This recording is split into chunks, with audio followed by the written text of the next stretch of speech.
Bismillah ve salatu ve selamu ala Resulillah ve ala alihi ve sahbihi ve min vala. İmam Buxari Hazretlerininki bugünkü dersinde İmam Buxari Hazretleri mundaqdaydı. Mescitlerge, şundaqla Kabe Beytullah'a qulup silish ve bununla işki o'rnatishninki mazmuni haqida to'xtalib, Abu Abdullah yani mundaqdaydi. Bu Abdullah bir yerde İmam Buxari özü şu. Bu kishi deydi, "Manga Abdullah ibn Muhammed deb bergan. Abdullah ibn Muhammed bo'lsa bizga Sufyan so'zlab bergan" dedi. So'zlab bergan dedi. Sufyan dedi, bu İbn Jurayj dedi. Bu yana Abdülmelik ibn Jurayj. Bu kishi dedi, "Manga İbn Abi Muleyka ey Abdülmelik deb bergan edi" dedi. İbn Abbas'ның mescitlerini ko'rgan bo'lsang, ishkilarini ko'rgan bo'lsang, shu kashki degan dedi. Nimishqa deganda shu Abdullah ibn Abbas'ның mescitlerinin nəhayət güzelligi, pakizligi, rətligligidən bir xil təəccüblenib, şunu görgən bolsaň ço dep ketken. Əməliyyatda bu məsəl şu dövrdə yo'qolab ketgan bolsa kerak. Burunqi pakiz, burunqi nəhayət puxta silinmeleri yo'qolgan bolsa kerak. Şunu görgən bolsaň, "Ey, bu hayran qalatdyň" degендek demekçi bu yerdə. Bu yerda Abdullah ibn Abbas mescitleri degende Taif'teki Abdullah ibn Abbas'ınki mescidin demekçi bolsa kerak. Bu 468 numaralı hadise bizge Ebu Nu'man ve Kutaybe hadis sözlep bergen edi dedi İmam Buxari Hazretleri. Bu işkeylen bizge Hammad sözlep bergen dedi. Hammad Eyyub'din, Eyyub Nafi'din. Nafi' özün Mevlası Abdullah ibn Ömer'din bayan kılgan bulup, hakikaten Peygamber aleyhissalatu vesselam Mekke'ye kelgende Osman ibn Talha'ni çaqırdı. Çaqırıp işkini içip dedi Kabe'tullah'ın işkini.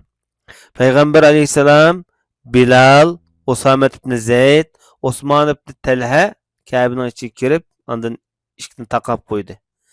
Ve azra turup yenip çıkan idi degen. Abdullah ibn Ömer dedi. Ben şu olan aldırap apalaş bula Bilal'dan sordum. Peygamberimiz ne namaz okuğa? Peygamberimiz bir namaz okuğanlıkken dedim ben. Nerede dedim ben. Nerede okuğan? Kayısı cayda dedi. Şöyle işki Türk'ün arsıda okuğan dedi. Abdullah ibn Ömer dedi o.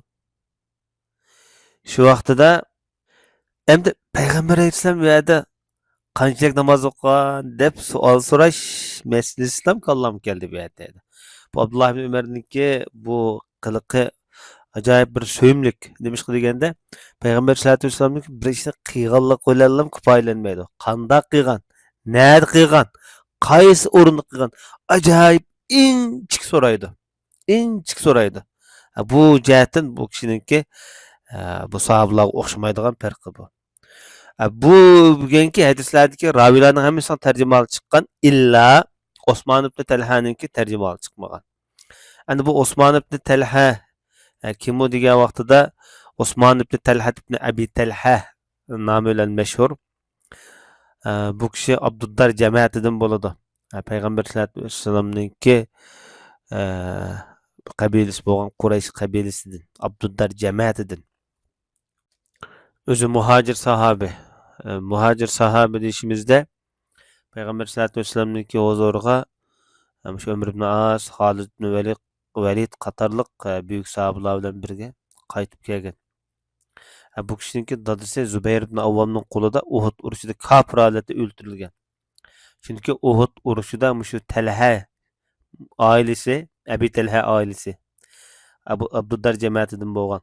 Bularning ko'plari o'ldirilgan. Nimishqa degan vaqtida bular kafirlarning, mushriklarningki shu bayrog'ini ko'taradigan bayroqtar oila bular jangda urushda. Şuna bu urushdagi dastlabki bosqichda bularning ko'p oilasi o'ldirilgan. Jumladan Osman ibn Talhaning dadasi Talhamo bu urushda o'ldirilgan. Lekin Osman bu yerda Payg'ambar sollallohu alayhi vasallamning shon sharifiga erishib, muhojir bo'lib, sahoba bo'lish sharifiga erishgan. Bu qanday vaqt to'g'ri keldi degan vaqtda Payg'ambar sollallohu alayhi vasallam bilan mushriklarniki mush to'xtam tuzgan Hudaybiya sulhidan keyingi vaqtlar to'g'ri keldi. Bu Osman ibn Talha burundulan buniki cahiliyet devrinden tatip özünki peziyeleti erkek merdalık ile meşhur zat. Çünkü Ummu Seleme radıyallahu anha Mekke'den Medine'ye hicret kılıp çıktığı vaxtıda muşu Quba mescidiga ekip qo'ygan. Quba mescidiga kelib qo'ygan. Chunki yolg'iz safar qilgan bu ayol. İçi og'rib, Ka'ba oldida Salamaga qaramagan holatda, gap qilmagan holatda shu Makkadan Madinaga akilib, tashlab qo'yib ketgan. Salama radhiyallohu anha maqtagan bu kishini. Payg'ambar sollallohu alayhi vasallamniki ayoli bo'lgandan keyin Osmon ibn Talhadimi esil mardona odamni ko'rmadim degan. Bu esilliqidan. Endi Payg'ambar sollallohu alayhi vasallam bu kishiga ulug'lab, bu Ka'baning ochiqisini topshirgan. Bu Abdullar jamoatining Shayba oilasi. Nimishqa degan vaqtida Alloh subhanahu va taolo Qur'oni Karimda "Estaizu billah innalloha ya'murukum an tu'addul amanati ila ahliha."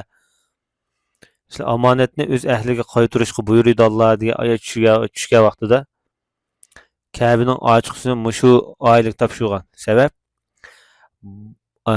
Payg'ambar sollallohu alayhi vasallamniki tog'isi Abbos jamoati, Abbos oilasi Ka'ba Baytullohniki sug'urish masalasiga, yemak-ichmak masalasiga mas'ul, hojilarni sug'uradigan ishlar bilan.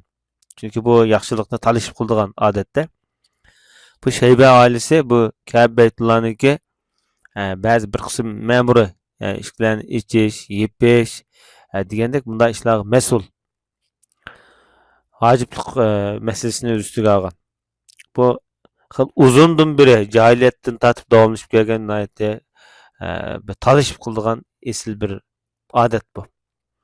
İslamiyatning kiyimi Payg'ambar sollallohu alayhi vasallam shu oyatniki mazmuniga ko'ra Ka'baniki ochiqisini Osmon ibn Talhani chaqirib Payg'ambar sollallohu alayhi vasallam hatto tog'sig'im bermagan, aligimi bermagan, mush kishiga bergan. Shayba oilasiga tutqazgan. Bu odat ta shu bir necha xalifalar davrida, hatto Abbosiylar, Osmonlar davridan tortib ta hozirga qadar shu Saudiya podshohlik davridami shu oilaniki qulida. Shayba oilasiniki qulida Ka'baning ochiqisi hozirga qadar davomlashib kelgan. Bu zot Hazrat Muaviyaniki dastlabki vaqtlarda Hijriya 41-yillar atrofida o'lib ketganligi xotirlangan. Buni kishiniki qabrsi Makkada. Chunki Payg'ambar sollallohu alayhi vasallam dunyodan ketgandan keyin hijratning zamoni tukkan. Madinadan Makkaga berib, shu Makkada o'zining yurtida shu yerda turib, shu yerda o'lib ketgan. Endi Imom Buxoriy hazratlari yuqorqi o'qilayotgan darslarda asosan masjidga aloqador mazmunlar haqida bekrak to'xtalgan.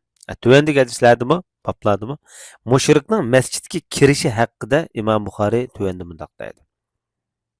Bu 469-numurli hadis bo'lib, bu hadisda bizga Qutayba hadis so'zlab bergan edi deydi Imom Buxoriy hazratlari. Qutayba deydi bizga Lays so'zlab bergan. Lays Sa'id ibn Abi Sa'id'dan. U kishi Abu Hurayra radhiyallohu anhudan anlagan ekan. Bu ravilarning hammasini tarjimali o'tgani. Abu Hurayra deydi Payg'ambar alayhisolatu vasallam Najd tarafga bir otliq qo'shin avatgan dedi. Bu qo'shin Sumamat ibn Usal deb atiladigan Bani Hanifa qabilasilik bir odamni tutib kelgan bo'lib, masjidning turklaridan bir turkka bog'lab qo'ygan degan edi. Mushu hadisga asoslanib turib Imom Buxoriy hazratlari masjidga mushrikninki kirishini durust deb qaragan. Lekin bu vaqtda Ibn Usaymin rahmatullohi alayh kafir masjidga kirsa bir qancha sabablar tufaylidan bo'ladi dedi. Birinchidan mushqisiga o'xshash xar zalil holatda kirsa bo'ladi dedi. Bunda masala yo'q. Ikkinchisi masjidning manfaati uchun masjidni ma'lum bir yasaydigan taraflar bo'lib qolsa, shu nuqtadan chesi bo'ldi dedi. Üçüncüsü Allah'ın zikir kalamını anlaş için, faydalanish için, ya his qilib beqish için, tushunib beqish için buni da chataq yo'q deydi. Belki islomga kirib qolsa ajab emas.